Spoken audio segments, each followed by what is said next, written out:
সম্মানিত ভিউয়ার্স, আজকে আলোচনা করব মৃগী রোগ নিয়ে।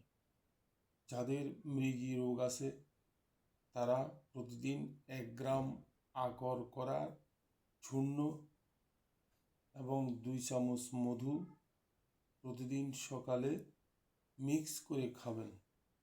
এভাবে 2 মাস খেতে হবে।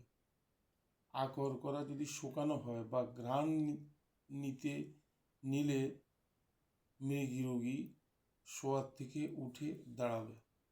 যদি আকর করার ঘ্রাণ নেয় তাও মৃগী রোগী শোয়ার থেকে উঠে দাঁড়াবে। আকর করার অনেক গুণ আছে। 1 গ্রাম আকর করার চূর্ণ এবং 2 চামচ মধু একসাথে মিক্স করে প্রতিদিন খেতে হবে। এভাবে 2 মাস। আকর করা বানিয়াতি দোকানে পাওয়া যাবে। তো হার্বাল ঔষধ, ইউনানি আয়ুর্বেদিক ঔষধ বা প্রাকৃতিক ঔষধ দীর্ঘদিন খেতে হয়, তাহলে রোগ ভালো হয়। অল্প দিন খেলে ভালো হবে না, 2 মাস কমপক্ষে খেতে হবে, তাহলে এই মৃগী রোগ সেরে যাবে ইনশাআল্লাহ। তো আজ আর আলোচনা দীর্ঘায়িত করব না, এখানেই শেষ করব।